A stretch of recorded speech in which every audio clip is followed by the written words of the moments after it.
좌우 옆에 계신 분들과 한번 인사 같이 나눠볼까요? 먼저 우리 인사하기 전에 어떻게 해야 되죠? 활짝 웃으시면서 스마일 하시면서 이렇게 인사하겠습니다.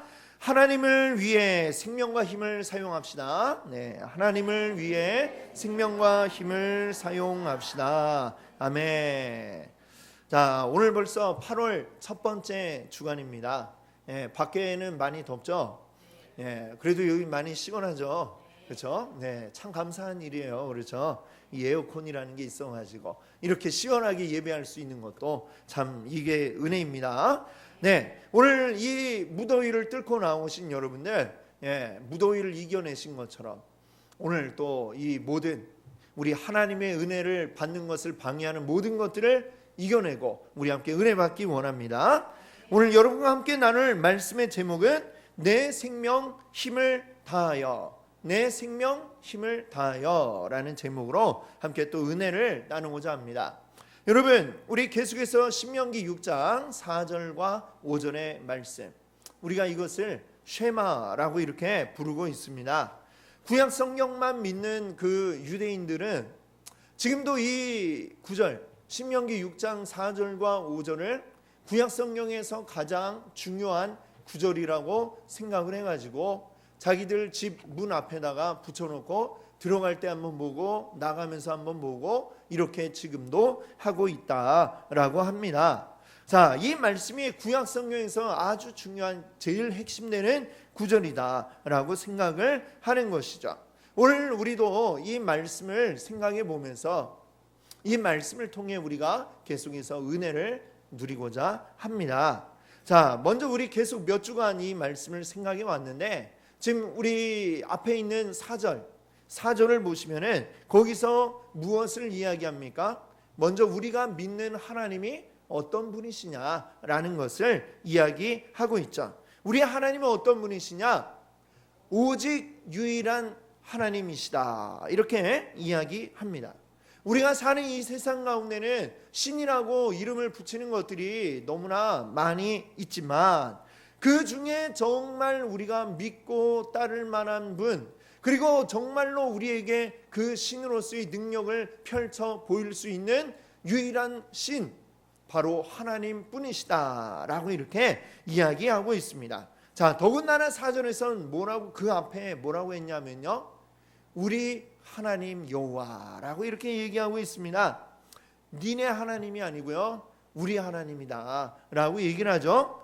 그렇습니다. 믿음을 통해 나와 관계를 맺고 교제를 나누시고 더 나아가서 나 혼자만의 하나님이 아니라 우리의 하나님, 우리가 다 같이 믿음 안에서 하나 된 우리라고 하는 공동체를 통해서 우리가 믿음의 생활을 해나갑니다 라고 이렇게 6장 4절은 이야기하고 있습니다. 자, 이제 5절로 넘어가서 우리가 지난주에 5절 가운데 제일 앞에 나오는 마음을 다하고, 이 부분을 살펴봤습니다. 마음을 다한다는 것이 무엇인가? 여러분, 우리 사람에게는 마음이 참 중요해요. 그렇죠? 몸이 지금 여기에 와 있어도 집에다 놓고 온 꿀단지가 생각이 나서 그 생각만 하고 있으면 어때요? 몸은 여기 있어도 아무 소용이 없는 것입니다. 그렇죠? 마음이 지금 딴 데 가 있으면 몸만 완 것은 그냥 아무것도 아니다라고 이렇게 이야기하는 것입니다. 자, 그래서 하나님을 사랑한다라고 말하려면 우리는 먼저 우리의 마음으로 먼저 하나님을 사랑하는 게 중요하다라고 이렇게 얘기를 하는 거죠. 자, 그리고 마음을 다해서 사랑한다, 마음을 다 한다라는 것, 다 한다는 것은 뭐예요? 내 마음의 전부를 드리는 것이죠. 내 마음의 전부, 어때요? 100%를 하나님께로 향하는 것이다 이렇게 얘기합니다. 우리의 마음에 조금이라도 다른 것에 빼앗기면 안 된다라고 하는 것이죠. 그래서 마태복음 6장 24절엔 한 사람이 두 주인을 섬기지 못할지니 이렇게 이야기하고 있습니다. 우리의 마음을 둘로 나누어서 칼로 딱 썰듯이 둘로 나누었고 요만큼은 하나님을 사랑하고 요만큼은 다른 것도 사랑하고, 이것이 가능하냐? 성경은 그렇지 않다라고 이렇게 얘기합니다. 우리 생각에는 어때요? 에이, 뭐 그렇게 진짜 50대 50은 좀 우리 하나님 체면도 있고 50대 50은 좀 그렇고 조금 우리가 조금만 내가 다른 것에 쓰면 안 될까? 이렇게 생각을 하실 수도 있어요. 예를 들면 하나님께 90, 우리 돈을 사랑하는 마음은 10만 두겠습니다. 뭐 이렇게 여러분들 생각하실지도 몰라요. 그렇죠? 90대 10은 좀 너무하다. 그러면 그래요. 하나님께 99, 내가 사랑하는 돈은 1을 그만큼만 마음을 주겠습니다. 뭐 이런 정도는 가능하지 않겠느냐라고 우리가 생각하기 쉽습니다만 성경은 그것도 안 된다라고 이야기를 하는 거죠. 어떻게 생각하면 하나님 너무하신 거 아니에요? 완전 독재 아닙니까? 이럴지도 모릅니다. 그러나 여러분들 우리가 기억해야 할 것이 있습니다. 우리 마음에 처음에는 1을 준다라고 생각을 할지 모르지만 그 일이 점점 우리 세상에 그런 말이 있죠. 하늘 아래 두 개의 태양은 없다. 이 말 들어보셨어요? 그렇죠. 우리 마음의 주인도 둘이 있을 수 없다는 것입니다. 하나님 외에 다른 것이 내 마음에 들어오면 그것이 처음에는 1이었다 할지라도 점점 이제 나중에는 커져서 그것이 50을 넘고 그 다음엔 100이 되어 버릴 수밖에 없다라고 하는 것이죠. 그래서 하나님은 우리 마음의 100%를 하나님께로 향해라. 100%를 하나님께 드려라. 100% 하나님만 사랑해라. 이렇게 말씀하고 있는 것이죠. 자, 이렇게 하나님께 우리의 마음의 100%를 드린 사람은 그렇지 않은 사람과 삶을 바라보는 우리의 가치관이 전혀 달라지게 됩니다.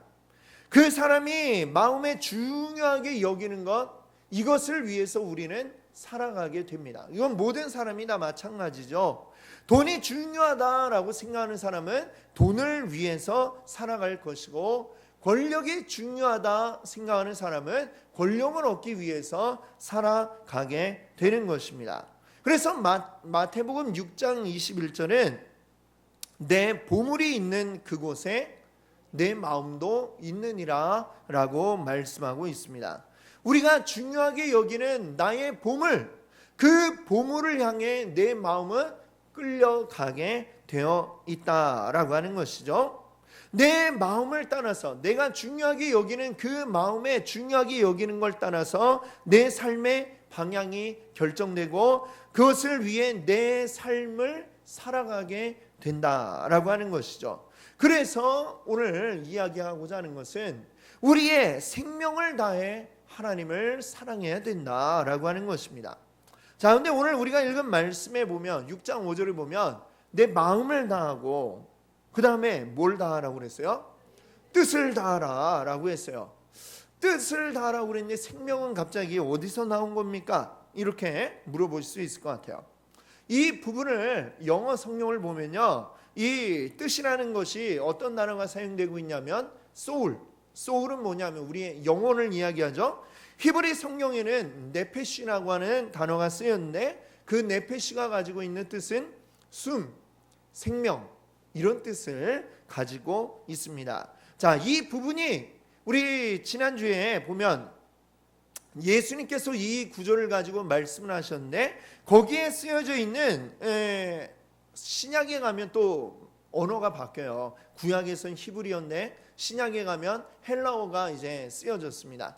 거기에 해당하는 그 헬라어, 이 뜻이라고 되어 있는 이 단어에 해당하는 헬라어가 뭐냐면 푸시케라는 단어가 역시 쓰이고 있는데 이것도 역시 어떤 뜻을 가지고 있냐면 영혼, 목숨, 생명, 이런 뜻을 가지고 있습니다. 그러니까 이 뜻이라고 하는 게 뭐 내 마음의 생각과 뭐 뜻 이런 차원을 넘어서서 사실은 우리의 영혼을 다한 우리의 생명을 의미한다, 이렇게 이야기할 수 있겠습니다.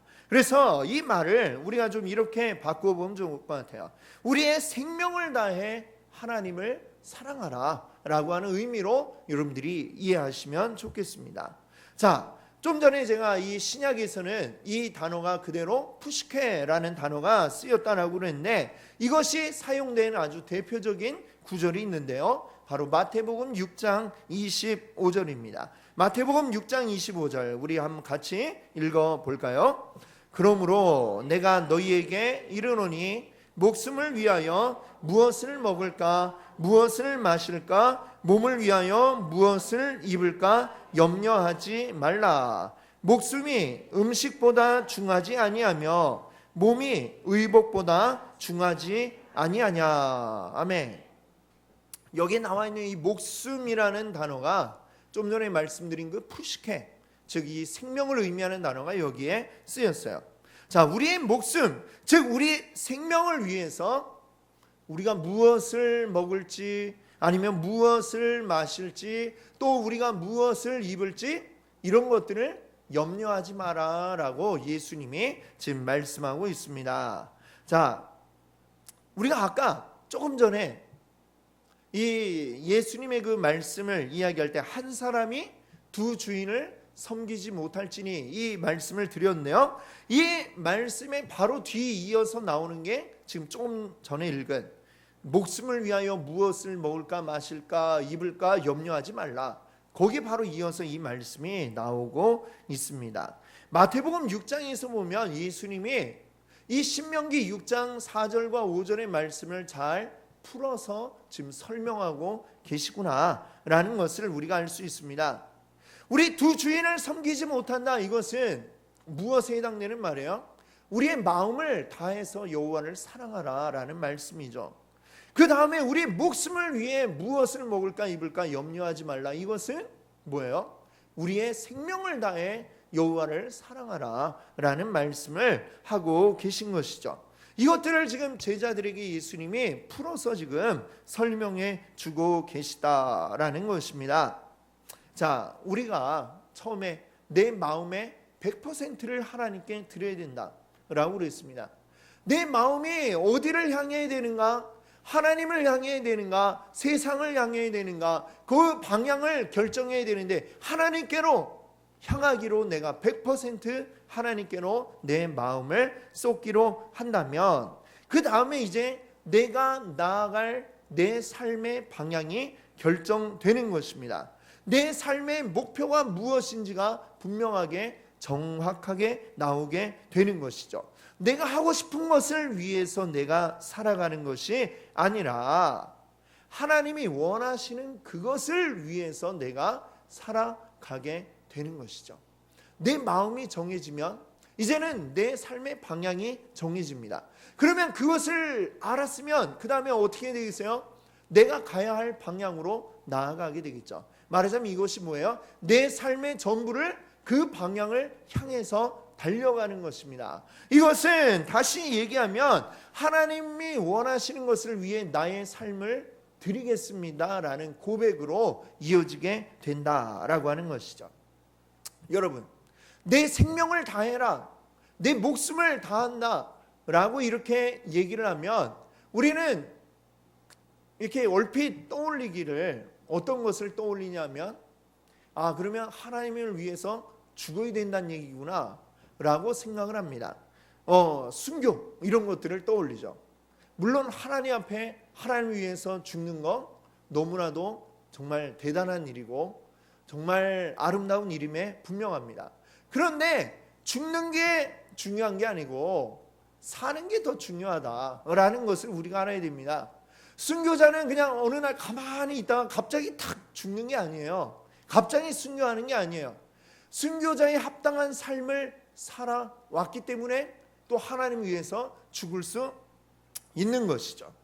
내 생명을 다해야 된다. 하나님 앞에 내 목숨을 다해야 된다라는 이 말의 의미는 어떻게 죽을지에 초점이 맞춰져 있는 게 아니고 우리가 어떻게 살아야 할지에 초점이 맞추어져 있다라는 사실을 여러분들 아셔야 하겠습니다.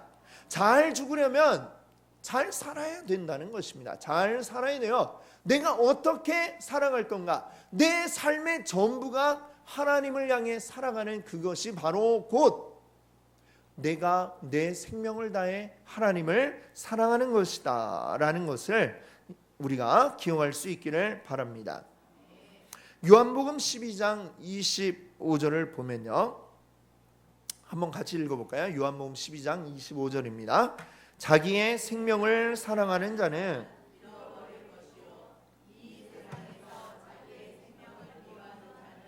영생하도록 보전하리라. 아멘. 자, 이 말씀을 읽어보면 좀 많이 우리에게 익숙하다라는 그런 느낌이 듭니다. 왜 그런 느낌이 들까 생각을 해보니까 이순신 장군, 그렇죠. 이순신 장군이 하신 말씀이 있잖아요.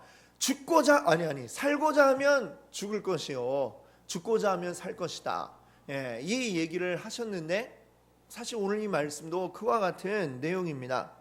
자기 생명을 사랑하는 자는, 그래서 살고자 하는 자는 이 생명을 잃어버릴 것이다, 이 말씀을 합니다. 여러분, 이 세상을 살아가는 동안 내 생명을 사랑해서 내 생명을 내 마음과 내 뜻대로 내 것이라고 주장하면서 내 마음대로 살고자 하는 자는 결국 그 뜻을 이루지 못하게 될 거다, 이 말씀을 하고 있는 것이죠. 여러분, 우리가 인정해야 될 것이 있습니다. 내 생명과 관련해서 우리가 인정해야 될 것이 있어요. 무엇이냐? 여러분이 오늘까지 살아오시는 동안 여러분의 마음과 생각과 뜻대로 열심히 살아오셨죠? 네, 아닙니까? 네. 여러분 생각과 여러분 뜻대로 열심히, 내가 하고자 하는 대로 열심히 살아오셨잖아요. 근데 그 결과는 어떻든가요? 항상 내가 하고자 하면 잘 되었고, 항상 내가 생각했던 대로 모든 게 이루어졌다. 그런 분이 계실까요, 혹시? 네, 아마 안 계실 것 같아요. 세상에 어떤 부자라도, 또 어떤 성공한 사람이라도 내 생각대로 내 뜻대로 했더니 모든 게 잘 되었다, 그렇게 얘기할 수 있는 사람은 단 한 사람도 없을 것입니다. 객관적으로 나를 딱 평가를 해보면 오히려 내 생각대로 했다가 망했다, 내 생각대로 했다가 실패했다, 이런 경험이 아마 우리에게 더 많으리라 생각을 합니다. 여러분들, 정말 내가 믿을 만한 존재인가요? 예, 여러분 생각이 어떠세요? 나는 정말 진짜 어디다 내놔도 믿을 만하다. 예, 그렇게 얘기할 수 있는 사람 엄밀하게 정말 가슴에 손을 얹고 생각해 보면 단 한 사람도 없을 것입니다. 내가 내 인생을 내 마음대로 살아오는 것이, 그것이 나의 자유이고 나에게 주어진 최선이라 생각을 해서 열심히 살아가지만 그것으로 인해서 성공하리라 보장할 수가 없다는 것이죠. 여러분, 이런 나를, 이 부족하고 연약한 나를 내가 믿고 내 삶을 나에게 맡기는 게 과연 지혜로울까요? 아니면 나를 만드시고 그래서 나를 나보다도 더 잘 아시는, 더군다나 나를 너무나 사랑하시는 그 하나님께 나를 맡기는 것, 이게 더 지혜로울까요? 어떨까요? 하나님께 나를 맡기는 게 더 지혜로운 것이 아니겠습니까? 하나님을 위해 나의 삶을 드리고 나의 생명을 들여서 사용하는 것이 나의 삶에 있어서 훨씬 더 아름다운 결과들이 있게 될 것이다 라는 것은 우리가 조금만 생각해 보면 알 수 있는 것입니다. 그것이 나에게 가장 좋은 길, 즉 내가 이 세상에 존재하는 나의 인생의 목적에 맞게 하나님을 이끌어 가실 거라는 것입니다. 세상에 있는 모든 물체는 그 각각의 목적에 맞게 사용이 될 때 가장 좋은 것이겠죠. 그렇지 않습니까? 여러분들, 이 앞에 있는 컵 무엇을 위해 만들어진 겁니까? 물을 따르고 이렇게 먹도록, 그렇죠? 이런 일을 위해 사용이 될 때 이 컵은 가장 보람을 느낄 거예요. 이 컵에 어떤 마음은 없지만 보람되다 이렇게 느끼지 않겠습니까? 제가 좀 전에 물을 먹었을 때. 근데 어느 날 내가 이 컵을 가지고 망치질을 해야 되겠다. 망치가 어디 갔지? 무엇을 박는데 컵을 가지고 막 하면 어떻게 될까요? 망치 대신에 이 컵을 사용하면 컵은 깨지고 더 이상 자신의 가치를 드러낼 수가 없죠. 원래의 목적대로 사용하지 않으면 이토록 불행하게 되는 것입니다. 우리 사람도 마찬가지죠. 하나님이 우리를 만드신 인생의 목적이 있는데 그 목적에 맞게 하나님의 뜻에 맞게 우리의 삶을 거기에 들여서 우리 목적에 맞게 사용될 때에 우리의 인생이 가장 아름다운 삶을 살아갈 수 있는 줄 믿습니다. 그것을 믿고 하나님이 인도하시는 그 길에 나를 들이면 우리의 삶이, 여러분의 삶이 아름답게 바뀌어질 줄 믿습니다. 아멘. 자, 그 다음에 우리 뜻을 다하고 우리 생명을 다하는 것이다 말씀을 드렸죠. 그 다음에 또 무엇을 다하라고 이야기를 하고 있느냐? 힘을 다하라 이렇게 말씀하고 있습니다. 자, 생각해 보세요. 우리 하나님을 내 생명을 다해 사랑한다는 것은 바꿔 말하면 우리의 목숨을 걸고 사랑하는 것이다, 이렇게 이야기할 수 있습니다. 세상에서 가장 무서운 사람은 어떤 사람이냐면 자기 목숨을 걸고 싸우는 사람이 가장 무서운 사람입니다. 목숨을 걸면 자기가 가지고 있는 모든 힘을 다 쏟아 붓기 때문이죠. 그래서 평상시보다 더 큰 힘과 능력이 그 사람에게 나타나게 되는 것입니다. 여러분들 옛날에 병법에 보면 항상 싸움을 하기 전에 퇴로를 딱 마련을 해놓는 게 그게 정석이죠. 싸움의 정석입니다. 그런데 그 퇴로를 딱 막아버린 그 방법이 있어요. 배수진을 친다, 이런 얘기 들어보셨죠? 배수진이라는 건 뭐냐? 퇴로를 차단해버리고 오직 앞에 있는 적하고만 싸운다는 거죠. 여기서 이기지 못하면 어쨌거나 우리는 죽는다라는 각오로 싸울 때에 정말 굉장히 열세일 때, 우리가 열세일 때, 그때 평상시보다 더 큰 능력을 발휘하기 위해서 최후의 방법으로 배수진을 딱 치는 거죠. 그래도 지면 어쩔 수 없고, 그래도 신락 같은 희망이라도 걸기 위해서 이제 배수진을 치는 겁니다. 왜? 목숨을 걸면 내 모든 걸 다 쏟아부어서 최고의 일들을 할 수 있기 때문인 것이죠. 자, 그래서 우리 생명을 다해 하나님을 사랑하는 사람은 우리의 모든 힘을 다해서 하나님을 사랑하게 되는 것입니다. 성경을 보면 하나님을 힘을 다해 뜨겁게 사랑했던 사람의 예를 우리 다윗 왕에게서 찾아볼 수가 있습니다. 사무엘하 6장 14절을 보면 이런 구절이 있어요. 같이 한번 읽어볼까요? 다윗이 여호와 앞에서 힘을 다하여 춤을 추는데, 여기까지. 어떻게 보면 성경이 왜 다윗이 하필이면 춤춘 이야기를 하고 있을까? 그것도 힘을 다해 춤을 추었다. 어찌 보면 잘 이해가 안 가는 이야기인데 왜 성경은 이 이야기를 하고 있느냐? 사무엘하 6장을 보시게 되면요, 이스라엘 왕이 된 다윗이 왕이 되고 나서 그가 했던 중점적인 일이 무엇이냐? 하나님의 궤를 다윗성, 즉 예루살렘으로 모셔오는 일을 했다라는 이야기를 사무엘하 6장이 하고 있습니다. 하나님의 궤란 무엇이냐? 궤가 뭐예요? 상자를 이야기하는 것이죠. 상자, 하나님의 상자. 이 상자는 나무로 만든 상자입니다. 근데 왜 하나님의 상자라고 불릴까요? 그 상자 안에는 하나님을 상징할 수 있는 대표적인 것들이 세 가지가 들어가 있습니다. 첫 번째는 하나님이 모세에게 직접 내려주신 십계명을 새긴 두 돌판, 그것이 그 상자 안에 들어가 있고요. 두 번째로는 이스라엘이 광야 생활할 때 매일 아침마다 이스라엘이 굶지 않도록 먹을 것을 내려주셨죠. 그게 뭔가요? 만나라는 걸 주셨어요. 그 만나를 항아리에 담아가지고 또 역시 하나님의 궤 안에 넣어두었고요. 세 번째는 무엇이냐? 아론의 쌍난 지팡이. 지팡이가 된 나무는 산나무예요, 죽은 나무예요? 죽은 나무죠. 근데 하나님이 아론이 가지고 있던 그 지팡이에서 싹이 나게 하셨던 것입니다. 그리고 너무나 놀라운 일이죠. 하나님이 하신 일이라고 밖에 생각할 수 없어서, 그래서 이 아론의 쌍난 지팡이, 그리고 만나, 그리고 십계명 돌판, 이것을 궤 안에 딱 넣어두고 이것이 바로 하나님을 상징하고 나타내는 것이다, 이렇게 이제 이야기를 했습니다. 출애굽 때에 이제 이 상자를 만들었어요. 그리고 그 다음에 이스라엘이 계속 이동 중이었죠. 출애굽할 때는 가나안에 들어갈 때까지 이동할 때에 레위인들 가운데서도 정해진 사람들만이 여호와의 궤를 들고 이동을 했어요. 이동을 끝내서 이제 진을 칠 때에, 이 이스라엘이 진을 칠 때에 이스라엘 진영 가운데에, 제일 가운데에 성막을 이제 치고요. 그 성막의 제일 가운데 깊숙한 곳에, 바로 지성소라고 하는 곳에 이 여호와의 궤를 딱 모셔두었습니다.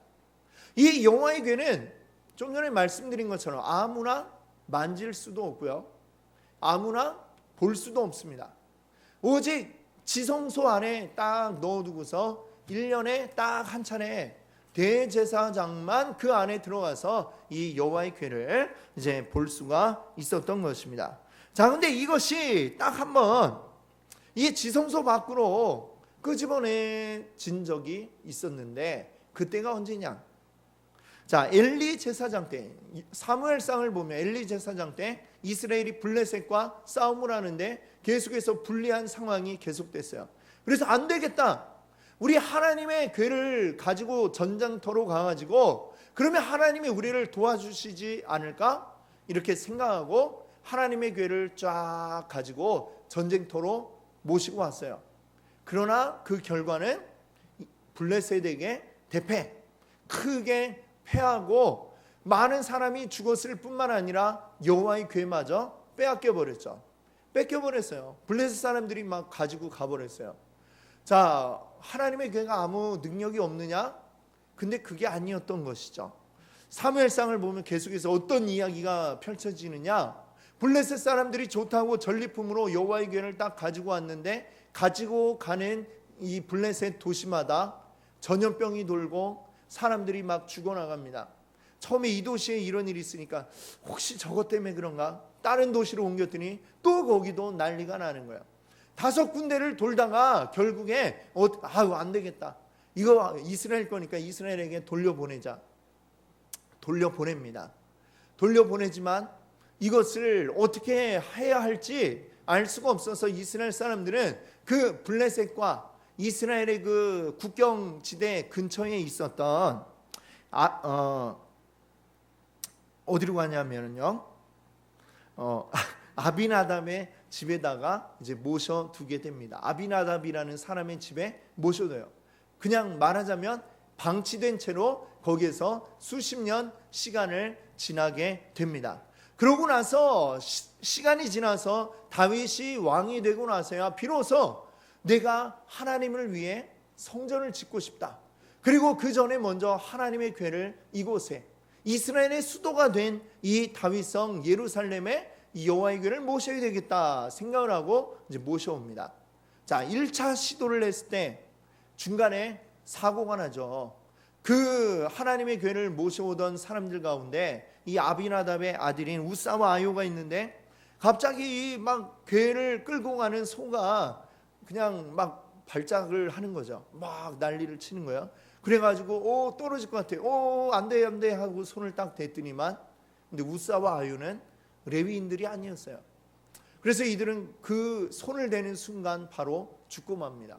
즉 무슨 얘기냐면, 하나님의 궤를 모시는 것은 좋은데 하나님이 원하는 방법이 아니고 그냥 아무나 대충 그것을 모셔오기만 하면 된다 생각을 하니까 그 중간에 이런 안타까운 사고가 벌어지게 된 거죠.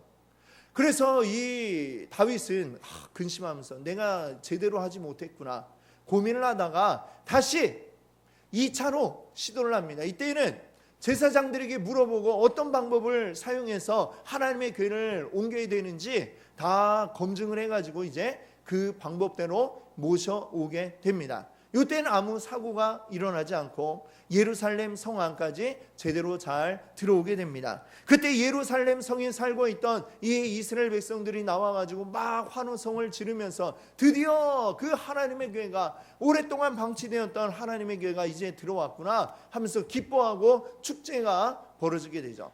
그 축제의 자리에 왕이었던 다윗이 함께 참여를 합니다. 참여를 해서 너무나도 기쁘게 그 순간 다윗은 그들과 함께, 백성들과 함께 춤을 추면서 그 기쁨을 드러내었던 것이죠. 다윗이 왜 기쁩니까? 하나님의 괴가 이제 드디어 이곳에 오게 되었다라고 하는 기쁨, 하나님과 함께하는 그 기쁨이 있었기 때문에 다윗이 그토록 기뻐했다라는 것이죠. 그 기뻐하는 것을 오늘 말씀이 뭐라고 얘기했어요? 여호와 앞에서 힘을 다해 춤을 추었다. 자신의 모든 것을 다해 하나님의 괴가 오게 되었음을 기뻐하고 그것으로 춤을 추었다라고 이야기를 하고 있는 것입니다. 그냥 춤을 추는데 이렇게 가볍게 이렇게 어깨만 들썩들썩 춤추는 정도가 아니라 정말 온몸으로 그 기쁨을 표현했다라고 하는 것이죠. 어느 정도로 그 춤을 추었느냐 하면 이 다윗 왕이 입고 있던 옷이 뒤집어져 가지고 옷 속이 그냥 다 드러날 정도로, 옛날 그 이스라엘 사람들이 이렇게 입고 있는 옷을 보면 이렇게 바지 같은 거라기보다 어떻게 보면 남자들도 원피스 같은 걸 이렇게 입고 있었잖아요, 그렇죠? 그러고 나서 어떤 춤을 추었을까요? 아마 막 물구나무를 서면서 그런 춤을 추었는지도 모르겠어요. 그러니까 그냥 확 옷이 뒤집어지고 막 속에 뭘 입었는지 안 입었는지도 모르게 다 드러나 버렸어요. 그것을 멀리서 이 다윗의 아내였던 미갈이 쳐다보다가 어머 왜 저래, 저 왕이 왜 저러지 하면서 이 다윗을 비웃었던 그 이야기까지 나올 정도로 굉장히 다윗은 누가 보든지 말든지 신경 쓰지 않고 하나님의 괴가 이렇게 들어오니까 나는 그냥 아무것도 신경 안 쓰고 이것을 기뻐하겠다 하면서 그 앞에서 온 힘을 다해 기뻐했다라고 이렇게 성경은 전하고 있습니다. 다윗이 그렇게 기뻐 춤출 수 있었던 이유는 무엇입니까? 왕의 채통? 그런 거 중요하지 않다. 오직 하나님을 위해서 내 힘을 다해서 이것을 기뻐하리라, 그 마음이 있었기 때문에 다윗은 춤을 추었던 것이고 하나님 앞에 춤추는 게 더 기뻤던 것입니다. 하나님을 위해 온 힘을 다하는 게 좋았을 뿐이었다라고 하는 것이죠. 하나님을 위해 온 힘을 다하는 사람들은 다른 사람들의 눈을 의식하지 않는 것입니다. 다른 사람을 의식하면 벌써 내 마음이 살짝 위축이 돼요. 다른 사람을 의식하는 게 아니라 오직 하나님만 바라보고 오직 하나님만 기뻐하신다면 내 모든 걸 다 하겠다. 이것이 바로 하나님 앞에 온 힘을 다하는 사람인 줄로 믿습니다. 오늘 이 시간 우리 함께 예배하는 이곳에 계신 여러분들도 여러분의 힘을 다해서 예배하시기를 바랍니다. 아멘.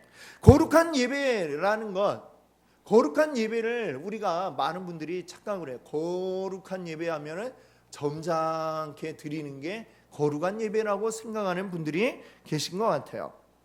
성경이 얘기하는 거룩하다는 것은 점잖게 이런 의미가 아닙니다. 성경이 얘기하는 거룩함이란 무엇이냐? 세상과 구별되는 것, 구별되는 것을 이 거룩함이라고 이야기를 합니다. 세상과 구별된 하나님, 하나님을 위해서 행하는 모든 것들이 거룩하다라고 이야기할 수 있는 것이죠. 하나님의 것으로 구별이 되기 때문에 거룩한 것입니다. 여러분, 춤을 추는 다윗, 그 춤을 추는 동작이 하나님을 위해서만 추었던 동작이 아닐 수도 있겠죠. 예전에 다윗이 어릴 때 막 무슨 동네 축제가 있을 때 축제에서 막 기뻐서 추었던 춤 동작일 수도 있을 겁니다. 그런데 같은 동작이라도 그 동작이 누구를 위해서 사용되면, 하나님 위해서 사용되면 그 춤은 거룩한 춤이 되는 것이죠. 그렇지 않습니까?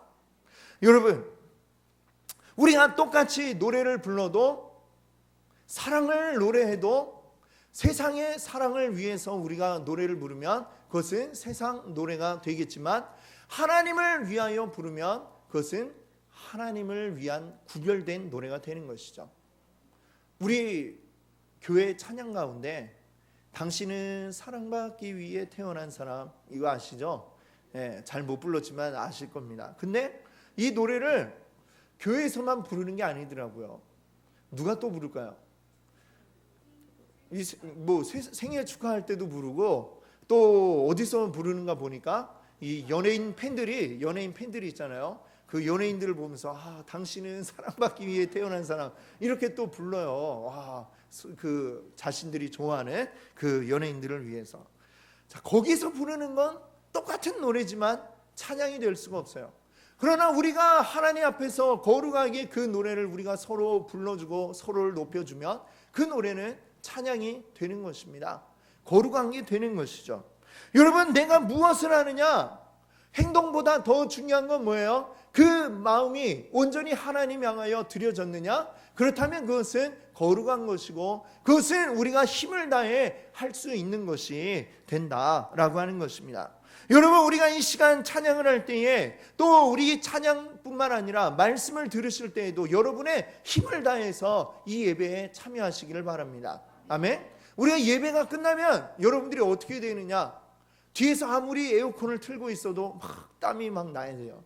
내 힘을 다해서 예배를 드렸으니까 예배가 끝나면 여러분 녹초가 되어서 피곤하다 이렇게 될 정도로 예배를 드리시는 여러분 되시기 바랍니다. 아멘. 내 힘을 다해 예배를 하기 때문인 것이죠. 여러분, 이 예배만 우리의 힘을 다해야 될까요? 우리 삶의 모든 순간 그것이 다 하나님을 사랑하는 것이고 하나님을 위하여 힘을 다하는 여러분의 삶이 되시기를 바랍니다. 내가 하는 이 모든 일들이 하나님을 위한 것임을 기억하시고 여러분의 가정에서 또 여러분의 직장에서 여러분의 학교에서 여러분 모든 순간들에 힘을 다하여서 하나님을 위해 그 순간들을 살아가십시오. 그것이 바로 로마서 12장 1절 2절이 얘기하고 있는 우리의 삶으로 드리는 예배인 줄 믿습니다. 아멘. 우리의 모든 삶의 순간들에 힘을 다하시고 그것으로 하나님을 사랑함을 나타내 보이시기 바랍니다. 우리 이제 신명기 6장 5절 말씀에서 마음을 다하고 뜻을 다하고 힘을 다하여 내 하나님 여호와를 사랑하라 하는 이 말씀을 우리가 다 살펴보았습니다. 내 마음을 다하고 뜻, 생명을 다하고 그리고 힘을 다하는 것은 각기 따로 이루어지는 일이 아닙니다. 마음을 들이면 내 생명을 다하게 되고 내 생명을 다하면 힘을 다하게 되는 것이죠. 이 세 가지가 다 연결이 되어 있다라는 것입니다. 여러분, 우리 사랑하는 성도님들, 여러분의 마음을 먼저 드리십시오. 하나님께로 100%. 그리고 여러분의 마음을 다하고 생명을 다하고 힘을 다해서 우리 하나님을 사랑하시기 바랍니다. 우리 지난주에도 말씀드렸지만 우리가 이렇게 하나님 사랑할 수 있는 이유는 무엇일까요? 하나님이 먼저 우리를 사랑하셨기 때문입니다. 먼저 사랑하신 그 하나님의 사랑을 힘입어서 내가 오늘 이렇게 살아갑니다. 그러니 우리도 마땅히 하나님을 사랑해야 하지 않겠습니까? 여러분, 우리의 전부이신 하나님, 우리가 사랑을 드려야 할, 우리 100% 드려야 할 우리의 유일한 하나님을 향하여 여러분의 사랑을 나타내시는 우리 모든 성도님들 되시기 바랍니다. 아멘.